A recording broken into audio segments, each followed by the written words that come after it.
नमस्कार, मैं अभिषेक दुबे। महाराष्ट्र बुलेटिन में आप सभी का स्वागत है। आइए देखते हैं एक नजर हेडलाइंस की ओर। चाचा राज ठाकरे की एमएनएस पर आदित्य ठाकरे का तंज, ऐसी पार्टियां चुनाव के पहले आती है। गृह मंत्री अमित शाह से मिले एकनाथ खड़से, बीजेपी में शामिल होने के सवाल पर दिया ऐसा जवाब। पुणे पोर्स केस, नाबालिग आरोपी के पिता को राहत, इस मामले में मिली जमानत। आइए देखते हैं खबरें विस्तार से। राज ठाकरे ने लोकसभा चुनाव में बीजेपी को बिनशर्त समर्थन दिया था। उद्धव ठाकरे ने बिनशर्त समर्थन को बिनशर्त समर्थन कहकर राज ठाकरे का मजाक उड़ाया था। आज आदित्य ने राज ठाकरे पर तंज कसा है। आदित्य ने कहा, बस वह राज ठाकरे शर्ट पहन कर आए। ऐसी पार्टियां चुनाव के पहले जिंदा होती है और मुर्दे उठाती है। महाराष्ट्र के पूर्व बीजेपी नेता एकनाथ खड़से ने शुक्रवार 21 जून को दिल्ली में केंद्रीय मंत्री अमित शाह से मुलाकात की। उनके साथ नवनियुक्त केंद्रीय मंत्री और उनकी बहू रक्षा खड़से भी मौजूद थी। महाराष्ट्र के दिग्गज नेता खड़से इस समय शरद पवार के नेतृत्व वाली एनसीपी के साथ हैं। मीडिया से बातचीत के दौरान उन्होंने बताया कि यह एक शिष्टाचार मुलाकात थी। बता दें कि एकनाथ खड़से की बहू रक्षा खड़से को भी केंद्र की एनडीए सरकार में जगह मिली है। उन्होंने केंद्रीय खेल राज्य मंत्री बनाया गया है। खड़से ने कहा कि उनकी बहू को केंद्र सरकार में मंत्री बनाया गया है, इसलिए हम इसके लिए अमित शाह को धन्यवाद देने गए थे। राजनीति पर चर्चा के सवाल पर उन्होंने कहा, 5 मिनट की बैठक में राजनीति पर कोई चर्चा नहीं हुई।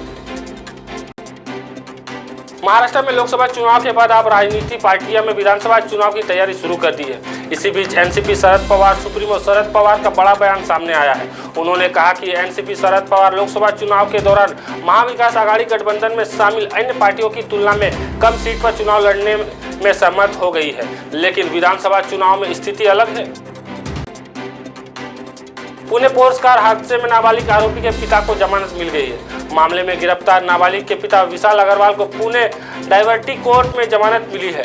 विशाल अग्रवाल को जुवेनाइल जस्टिस एक्ट की धारा 77 और 75 के तहत दर्ज मामले में जमानत मिली है। विशाल पर यह मामला तब दर्ज कर उसे गिरफ्तार किया गया जब उसका लड़का नाबालिग होते हुए भी गाड़ी चला रहा था और उसकी कार से 2 लोगों की मौत हो गई थी। हालांकि जमानत मिलने के बावजूद विशाल अग्रवाल को जेल में ही रहना होगा, क्योंकि उसे अभी तक ड्राइवर के अपहरण और ब्लड सैंपल के छेड़छाड़ मामले में जमानत नहीं मिली है। इस मामले में नाबालिग आरोपी के पिता के वकील प्रशांत पाटिल ने कहा, मेरे मुवक्किल को पुणे के सत्र न्यायालय ने जमानत दे दी है। कोर्ट की ओर से लगाई गई शर्तों पर पालन करना उनका कर्तव्य है और वह जांच एजेंसी के साथ सहयोग करना जारी रखेंगे। महाराष्ट्र कांग्रेस के अध्यक्ष नाना पटोले ने शुक्रवार को दक्षिण मुंबई के नवी मुंबई से जुड़ने वाली अटल सेतु पुल के निर्माण में भ्रष्टाचार का आरोप लगाया।